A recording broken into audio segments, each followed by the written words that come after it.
Aşgabatda çörek nowatlary barha köpelýärke polisiýa ýylata gözegçiligini güýçlendirýär. Çeşmelere görä polisiýa nowatda duran adamlara açyk gözegçilik etmekden başga da videolary barlaýar we nägili alyjylary ýüze çykarmak üçin maglumat toplaýan ýöriti adamlaryny dükanlara uğradýar.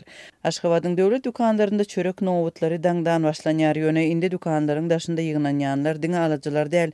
Çörek satywynyň başlanmagyna garaşýanlaryň arasynda raýat eşikli polisiýa işgärleri şehrde polisiýa bilen hyzmatdaşlyk edýän we adamlaryň nowatda gürleşýän zatlaryny diňleýän adamlar hem bolýar. Ýagdaýdan habarly çeşmelere görä polisiýa nowatlarda nägili adamlary tapmagy tynanşýar.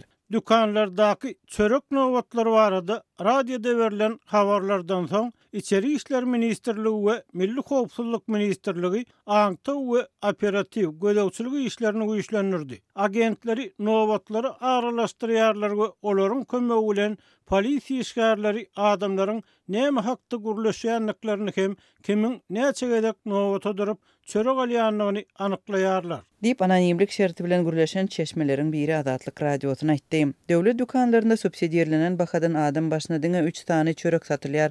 Olaryň hertiniň bahasy 1 manat. Bu ardan çöregi adatça irki sagatlarda satyn alyp bolýar. Nowatlar ençeme sagada çekýär, emma çörek 1 sagadyň içinde satylyp gutarýar.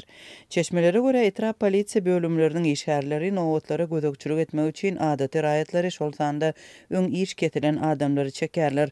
Adatlyk radiosunda bu işler alyp barýan polisiýa bölümleri we olar bilen işleşip maglumat toplayan adamlaryň atlary barada anyk maglumatlar bar. Emma biz çeşmeleriň howpsuzlygyny hem gizlenligini öpçün etmek maksatly bu maglumatlary çap etmekden saklanýarys. Adatlyk bilen gürleşen çeşmeleriň biri nowatlara gözegçilik etmek işiniň aýratynlyklary barada şeýle gurrun berdi. Irden saat 4-de maglumatçy çörek nowatyna garaşan adamlaryň ýanyna gelýär we kimiň näme hakda gürleşýändigini diňleýär. Şeýle hem ol dükandan bir näçe gedek çörekli çykýanlary anyklaýar.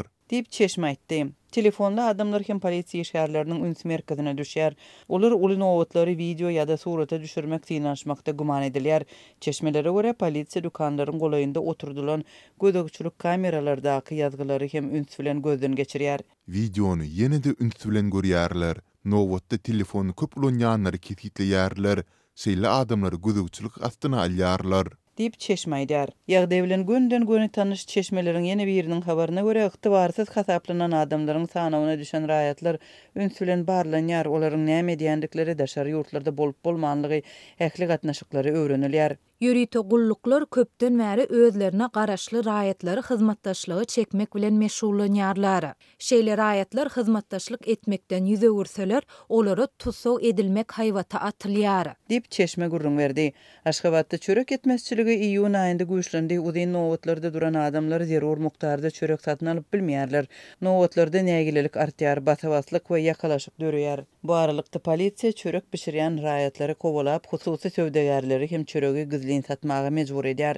Türkmenistanyň häkimetleri ençeme ýyla çeken kriziň bardygyny resmi taýdan boyun almaýarlar. Meseleni çözmek we ilaty azyk bilen öpçün etmek boýunça anyk çäreleriň ýerine häkimetler nägililigiň ýüze çykmagynyň öňüni almagy we kriziň ejir çeken raýatlary ýygyderli ýygyrlamaga tynanşýarlar.